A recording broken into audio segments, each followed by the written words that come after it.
Hello and welcome back. My name is Deepa from DeeZinesByD, and I'm so happy to be sharing with you some more March release products from Spellbinders.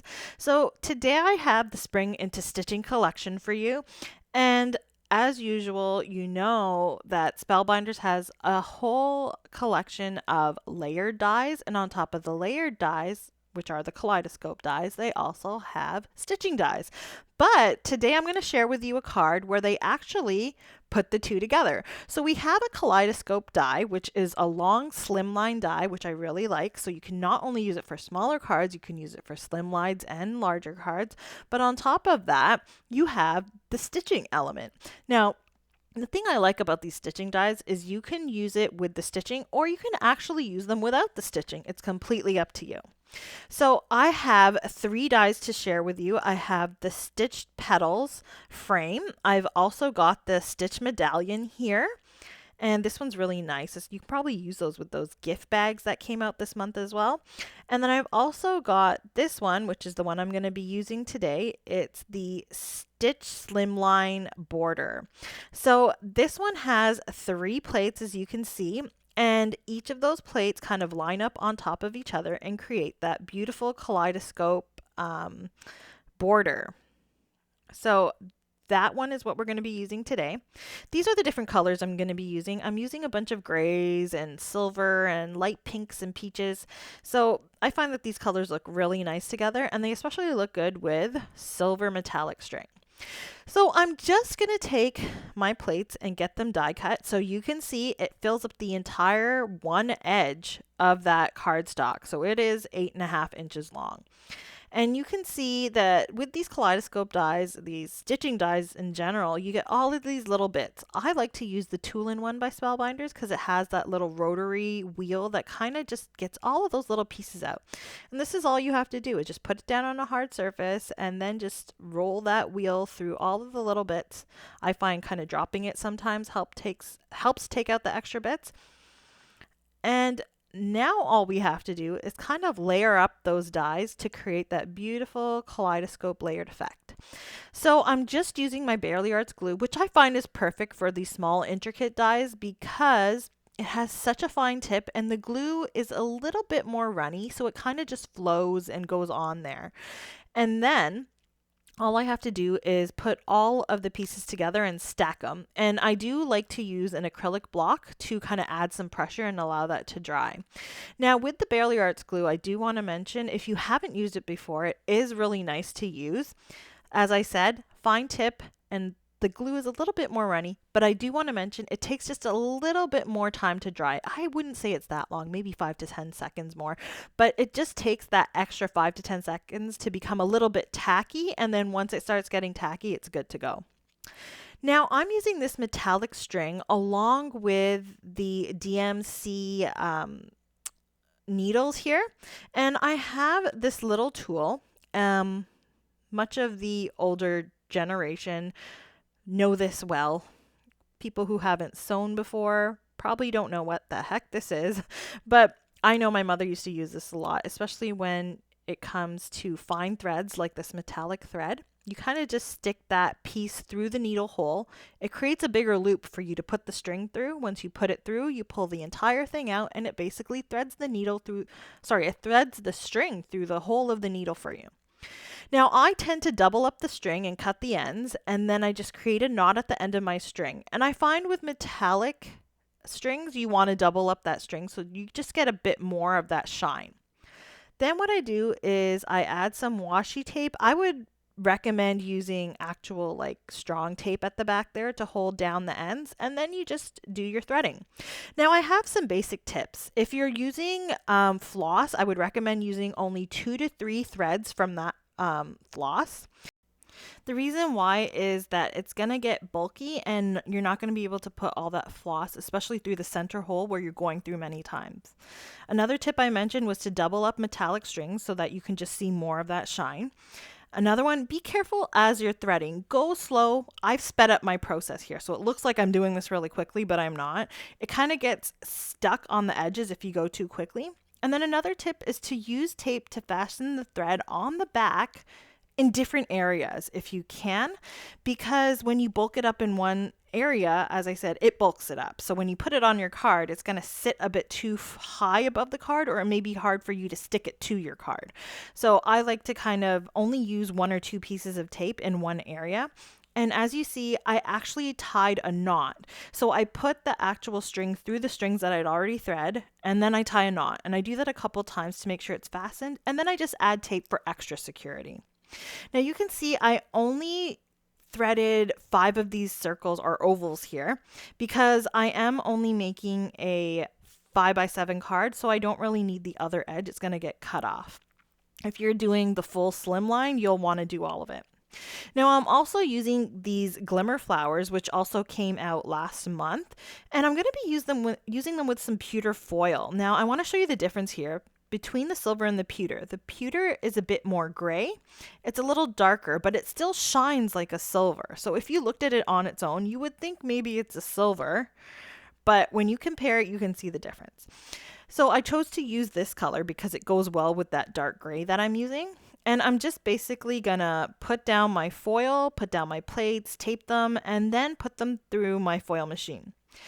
Now, once I'm done, I'm going to cut these out with the coordinating dies. And I love this set because the dies go right up to the edge of the foil. So you're not going to get that border that you normally get with most dies when you're cutting.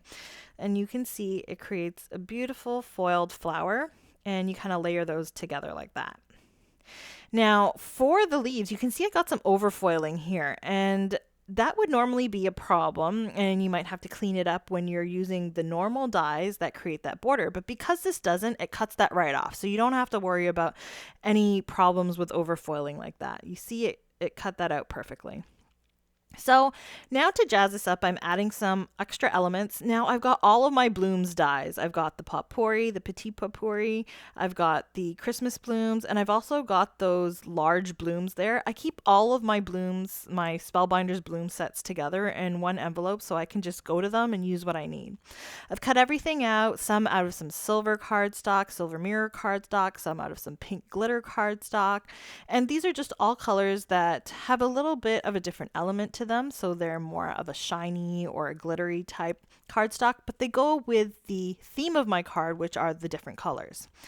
Now I'm putting together this cute little bell flower, or this little sprig here. I think this is a really nice piece, and it actually is from the Christmas bloom set.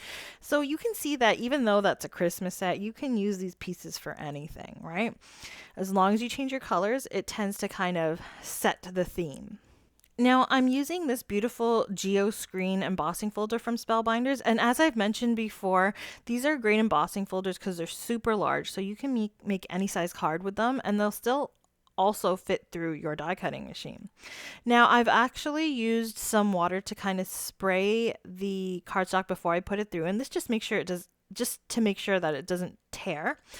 And now I'm just gonna kind of put my card together. But before I do, I actually have to put the sentiment on there. And what I'm doing is I'm lining up my pattern here. And I just want to see how far I want that little border to go down. And I'm going to mark it with my pencil and create a line there. And the reason for doing this is to have a line or an edge to kind of line up my sentiment with. So I'm taking those glimmer sentiments from the We Dance Glimmer Sentiment set. As I said, this was released this month as well, but I'll have a video on this later on. I'm using the happy birthday sentiment, and I'm just gonna line it up with that line I created and then use some of that pewter foil to foil that there to create my sentiment for this card. And this is just the area of my card base that's going to show through on the front. So when I put this through my die cutting machine and on my foil platform, I have to make sure to open up the card, otherwise it's going to create a mess. So once I take this off here, I have just a tiny bit of overfoiling, which is okay because I have my Couture Creations eraser or detailer tool here.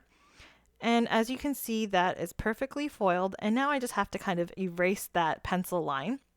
Once that's done, then I can attach this beautiful kaleidoscope sewn border, and I'm putting it on some silver metallic cardstock first, and then once I've done that, I can then attach it to my card. I just wanted to create a little bit of a border around it and incorporate the silver, which kind of enhances the silver thread so that this kind of stands out a little bit more on the card.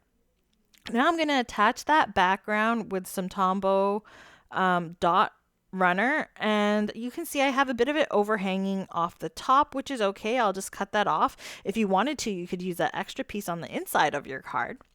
And now I'm using some strong adhesive to attach that border. Now I'm using the strong adhesive. Remember, this border is a little bit bulky here, so it's very important that it sits on there nice and strong. Once I've got it on there and I've kind of stuck it down well, I'll cut off that edge. As I said, it was a bit longer, right? So I didn't thread one of the ovals. And then all I have to do is kind of add all of those little elements that I created earlier. So I have that foiled flower, which I've put together here. I've popped it up with a foam square. And then I'm going to take all of these little sprigs and leaves and put them all around the flower with my Barely Arts glue. Now it's important that you kind of make sure to push down the bottoms of these. I tend not to glue the entire piece down. I leave the edges up, and that helps create some more dimension and a different feel to the card. And once I've got all of those little twigs down, I have these tiny little flowers that I also cut out, and I cut them out of that pink glitter cardstock. And I find that on top of that gray, it just really stands out nicely and just adds a little bit more to that card in terms of the pink. So once I've got all of those flowers put down there, then all I have left to do is embellish. And if you know me, I love to embellish. And for the embellishments on this card, I'm going to be using some Ballet Slipper Pink jewels from Pink Fresh Studio.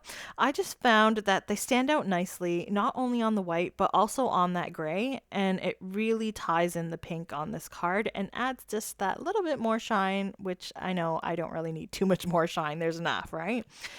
Now, once I'm done that, I'm using some AB crystal gems to add some more bling to this card. And the thing that I like about these threaded sewing type cards is they're perfect for adding gems. So I find if I'm not going to add the thread, I'll just add a bunch of gems. Now, that's my final card for this collection. As you can see, I added the flower on the inside of the card as well. I hope that you've been inspired. If you liked my video, please give me a thumbs up and don't forget to subscribe and hit the notification bell. And if you liked any of these products, I would appreciate you checking out my blog. Everything is linked there, and I have some affiliate links. I would greatly appreciate it if you'd buy through those links if you were inspired by me. And I do get a little bit of a commission if you do buy. If you don't, no worries. I'm just happy to be able to bring you these videos, and I'm so happy if I've inspired you. And if you do create anything with these products, please go ahead and don't forget to tag me. You can also find me on Instagram at DeeZinesByD. So I hope you all have a great day, and don't forget to check out these products. Bye.